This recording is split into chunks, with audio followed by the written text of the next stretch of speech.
Paper first, business economics, chapter first, meaning and scope of business economics. इसमें हम व्यावसायिक अर्थशास्त्र को पढ़ने से पहले अर्थशास्त्र के बारे में थोड़ा सा जानने की कोशिश करेंगे। अर्थशास्त्र एक सामाजिक विज्ञान है जिसमें मनुष्य की उन सभी क्रियाओं का अध्ययन किया जाता है जो धन कमाने के लिए और धन व्यय करने के लिए होती हैं। इन क्रियाओं के सफल संचालन के लिए सैद्धांतिक अर्थशास्त्र के कुछ नियम और उपनियम बनाए जाते हैं। व्यवहारिक जीवन में इन नियमों का उपयोग करना व्यावसायिक अर्थशास्त्र है। अब अर्थशास्त्र के दो पहलू होते हैं, एक सैद्धांतिक पहलू और दूसरा व्यवहारिक पहलू। सामान्य अर्थशास्त्र में सैद्धांतिक पहलू को ध्यान में रखा जाता है, जबकि व्यावसायिक अर्थशास्त्र में व्यवहारिक पहलू को ध्यान में रखा जाता है। व्यावसायिक नीतियों के निर्माण और निर्णय लेने में व्यावसायिक अर्थशास्त्र का उपयोग किया जाता है। तो व्यावसायिक अर्थशास्त्र आर्थिक गतिविधियों के उस भाग का अध्ययन करता है जिसका संबंध फर्म की गतिविधियों से होता है। अर्थशास्त्र मनुष्य के उन कार्यों का अध्ययन है जिनका संबंध असीमित आवश्यकताओं को संतुष्ट करने के लिए सीमित साधनों के प्रयोग से होता है। व्यावसायिक अर्थशास्त्र वैसे तो नया विषय है, लेकिन इसका प्रारंभ सन 1951 में अर्थशास्त्र के सिद्धांत और व्यवहार के बीच के अंतर भरने के लिए जोल डीन द्वारा लिखित एक मैगजीन मार्जिनल इकोनॉमिक्स के प्रकाशन से हुआ। व्यावसायिक अर्थशास्त्र जो है वो दो शब्दों से मिलकर बना है, व्यवसाय और अर्थशास्त्र। व्यवसाय शब्द उस प्रणाली को व्यक्त करता है जिसमें समाज की जरूरतों और इच्छाओं की संतुष्टि होती है। व्यवसाय उद्यमियों द्वारा किया गया एक व्यवस्थित प्रयास होता है जिसमें वस्तुओं और सेवाओं का उत्पादन या वितरण किया जाता है। वस्तुएं और सेवाएं सीमित होती हैं हमारे पास में, परंतु इनके वैकल्पिक प्रयोग होते हैं और इनका प्रयोग मानवीय आवश्यकताओं की संतुष्टि के लिए किया जाता है जो कि असीमित होता है। इसलिए हम कह सकते हैं कि व्यवसाय में उत्पादन, व्यापार, बैंकिंग, बीमा, वित्त, एजेंसी, विज्ञापन, पैकिंग और अन्य अनेक क्रियाओं से संबंधित सभी क्रियाओं को शामिल किया जाता है। नेक्स्ट हम देखते हैं कि अर्थशास्त्र क्या है। अर्थशास्त्र जो है वो मनुष्य की असीमित आवश्यकताओं से संबंधित सीमित साधनों के प्रबंध का विज्ञान है।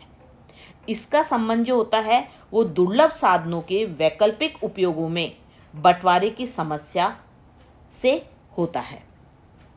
तो अर्थशास्त्र क्या है? यह इस बात का अध्ययन करता है कि व्यक्ति और समाज किस प्रकार से मुद्रा के माध्यम से या इसके बिना विभिन्न वस्तुओं के उत्पादन के लिए वैकल्पिक उपयोगों वाले दुर्लभ साधनों का प्रयोग करते हैं और इन पदार्थों को वर्तमान और भविष्य के उपभोग के लिए समाज के विभिन्न लोगों और वर्गों के बीच बांटते हैं। यह संसाधनों के बंटवारे के लिए किए जाने वाले सुधारों के लाभों और लागतों का विश्लेषण करता है। तो इस प्रकार व्यावसायिक अर्थशास्त्र व्यावसायिक निर्णयों के सुधार के लिए नियमों को निर्धारित करता है। यह व्यावसायिक प्रबंधकों को बतलाता है कि संगठनात्मक उद्देश्यों का कुशलता से कैसे प्राप्त किया जा सकता है और किस प्रकार इसके लिए हमें कार्य करना चाहिए। यह उन मार्गों की पहचान करता है जिनके द्वारा व्यावसायिक संगठनों के किसी भी उद्देश्यों को वास्तव में प्राप्त किया जा सकता है। व्यावसायिक अर्थ या व्यावसायिक अर्थशास्त्र की परिभाषाओं को वैसे तो हम यहाँ देख ही रहे हैं इसकी परिभाषा, लेकिन इसको दो आधार पर विभाजित किया गया है, संकुचित आधार पर और विस्तृत आधार पर। संकुचित आधार पर इसकी परिभाषाएं कुछ दी गई हैं और कुछ विस्तृत आधार पर इसकी परिभाषाएं दी गई हैं। यहाँ हम दो परिभाषाएं लेते हैं। बेट्स और पार्किंसन के अनुसार उन्होंने कहा है कि व्यावसायिक अर्थशास्त्र में फर्म के व्यवहार का सैद्धांतिक एवं व्यवहारिक अध्ययन किया जाता है। दूसरी हमने परिभाषा ली है नॉर्मन एफ दफ्ती के अनुसार। उन्होंने कहा है कि व्यावसायिक अर्थशास्त्र में अर्थशास्त्र के उस भाग का समावेश होता है जिसे फर्म का सिद्धांत कहते हैं तथा जो व्यवसायी को निर्णय लेने में पर्याप्त सहायक हो सकता है। तो दोनों ही परिभाषाओं से हमारे सामने जो संक्षेप रूप में व्यावसायिक अर्थशास्त्र आता है वो यह है कि वह ज्ञान की वह शाखा है जिसमें आर्थिक विश्लेषण के सिद्धांतों का व्यवसाय प्रबंधन की समस्याओं के समाधान करने और नीति निर्धारण करने हेतु प्रयोग किया जाता है। यह विज्ञान अर्थशास्त्र और व्यवसाय प्रबंधन की सीमा पर स्थित है और अर्थशास्त्र तथा व्यावसायिक प्रबंधन के मध्य सेतु बंधन का कार्य करता है। नेक्स्ट हम देखेंगे व्यावसायिक अर्थशास्त्र की प्रकृति।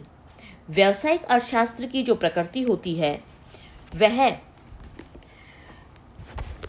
हम इन परिभाषाओं और इन अर्थ के आधार पर निकालते हैं तो हमें इसकी प्रकृति नजर आती है और उसमें कुछ बिंदुओं के आधार पर हम इसे समझाने का प्रयास करेंगे। पहला है व्यष्टि अर्थशास्त्र की प्रकृति। व्यष्टि अर्थशास्त्र यानी सूक्ष्म अर्थशास्त्र। तो व्यावसायिक अर्थशास्त्र क्या होता है? एक सूक्ष्म अर्थशास्त्र की प्रकृति का होता है क्योंकि इसमें एक फर्म विशेष के बारे में ही अध्ययन किया जाता है, उसकी समस्याओं का ही अध्ययन किया जाता है। इसके अंतर्गत समष्टि अर्थशास्त्र का अध्ययन नहीं किया जाता, केवल व्यक्तिगत फर्मों का अध्ययन ही किया जाता है। दूसरा पॉइंट है निर्धारात्मक अवधारणा। निर्धारात्मक अवधारणा व्यावसायिक अर्थशास्त्र जो होता है वो वर्णनात्मक अर्थशास्त्र ना होकर एक निर्धारात्मक अवधारणा होती है। इसका कारण ये बताया गया है कि यह आर्थिक सिद्धांतों और व्यवहारिक पहलुओं के बीच एक पुल का कार्य करता है। आर्थिक सिद्धांतों में विभिन्न प्रकार के नियमों का प्रतिपादन, विभिन्न चरों का निर्धारण किया जाता है, ना कि उनका वर्णन किया जाता है, और विभिन्न चरों के मध्य पाए जाने वाले संबंधों के बारे में निर्णय लिया जाता है। तीसरा पॉइंट है फर्म के सिद्धांतों से संबंधित।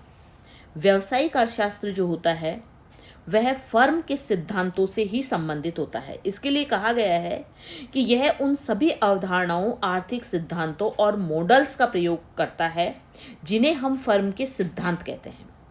इसके अलावा इसके अंतर्गत लाभ के सिद्धांत का भी अध्ययन किया जाता है क्योंकि फर्म के महत्वपूर्ण उद्देश्यों को प्राप्त करने के लिए जो उद्देश्य होता है इसका क्या होता है? लाभ कमाना। तो उसमें भी ये सहायक होता है।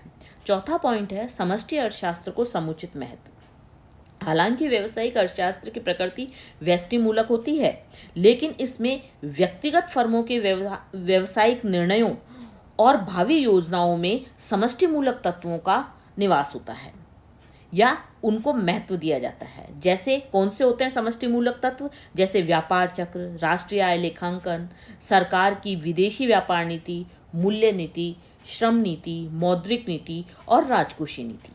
इसलिए ही व्यावसायिक अर्थशास्त्र इन तत्वों की उपेक्षा नहीं कर सकता।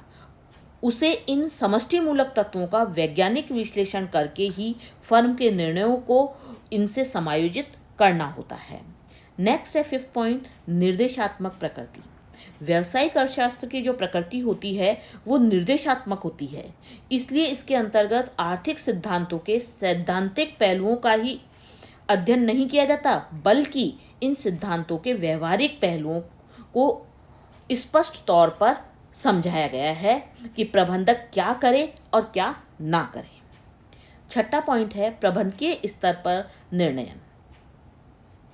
इसमें जो निर्णय लिए जाते हैं वो प्रबंधकीय स्तर पर लिए जाते हैं। प्रबंधकीय अर्थशास्त्र का उद्देश्य ये दर्शाता है कि आर्थिक विश्लेषण का प्रयोग किस प्रकार व्यावसायिक नीतियों के निर्धारण में किया जा सकता है। इसलिए हम ये कह सकते हैं कि निर्णय लेने का कार्य व्यावसायिक अर्थशास्त्र में प्रबंधकीय स्तर पर किया जाता है। सातवां पॉइंट है कला एवं विज्ञान के रूप में। कला क्या है? कला किसी भी कार्य को व्यवस्थित ढंग से संपादित करने की तकनीक है, तरीका है। व्यावसायिक अर्थशास्त्र एक कला है क्योंकि यह व्यावसायिक फर्मों को सीमित साधनों के सर्वोत्तम उपयोग के संबंध में जानकारी देता है और उनके आर्थिक पहलुओं के संबंध में सर्वश्रेष्ठ विकल्प का चुनाव करने में सहायता प्रदान करता है। आर्थिक पहलू कौन से? जैसे फर्म का उत्पादन, मांग, लाभ, जोखिम आदि। अब विज्ञान क्यों है ये? किसी भी समस्या का क्रमबद्ध विश्लेषण और अध्ययन करने की तकनीक को हम क्या कहते हैं? विज्ञान कहते हैं। तो व्यावसायिक अर्थशास्त्र एक विज्ञान ही नहीं, बल्कि इसको हम आदर्श विज्ञान कहते हैं, क्योंकि इसमें व्यावसायिक समस्याओं से संबंधित तथ्यों एवं आंकड़ों को एकत्रित किया जाता है और उन्हें क्रमबद्ध वर्गीकृत करके उनका विश्लेषण किया जाता है। तो यहाँ पर नियोजन, पूर्वानुमान और निर्णय लिया जाता है। इसके अलावा इसमें क्या है कि स्थान पर क्या होना चाहिए पर अधिक जोर दिया जाता है। नेक्स्ट पॉइंट है समन्वयात्मक प्रकृति। व्यावसायिक अर्थशास्त्र आर्थिक सिद्धांतों और उनके व्यवहारिक पहलुओं में समन्वय स्थापित करने का कार्य करता है। इसके अलावा यह सैद्धांतिक और व्यवहारिक पहलुओं पर निर्भर होने के कारण व्यवसाय की सफलता का मार्ग भी दिखाता है। इसीलिए व्यावसायिक अर्थशास्त्र एक समन्वयात्मक प्रकृति का होता है। 9वां पॉइंट है बहुविषयक संबंधित। बहुविषयक यानी बहुत सारे विषय इसमें समाये हुए हैं। व्यावसायिक अर्थशास्त्र का संबंध बहुत सारे विषयों से होता है, जैसे सांख्यिकी, मनोविज्ञान, समाजशास्त्र, गणित, क्रियात्मक अनुसंधान, प्रबंध, लेखांकन, अग्रिम नियोजन आदि। इस संबंध में इन सभी विषयों में इसका समावेश होता है। नेक्स्ट है अधिक संशोधित एवं परिष्कृत विषय। व्यावसायिक जो अर्थशास्त्र होता है वो परंपरागत अर्थशास्त्र की तुलना में अधिक संशोधित होता है और परिष्कृत होता है। क्यों होता है? वो इसलिए होता है क्योंकि इसमें अधिक वैज्ञानिकता पाई जाती है और व्यवहारिक मान्यताओं पर ये आधारित होता है। इसके जो सिद्धांत होते हैं वो व्यावसायिक अनिश्चितता में प्रबंधकों को उचित निर्णय लेने में सहायता देते हैं। इसमें विश्लेषण के लिए आधुनिक गणितीय और वैज्ञानिक उपकरणों की सहायता ली जाती है और इसमें विभिन्न प्रारूपों का भी उपयोग किया जाता है। इसलिए हम ये कहते हैं कि ये विषय जो है वो अधिक संशोधित एवं परिष्कृत है।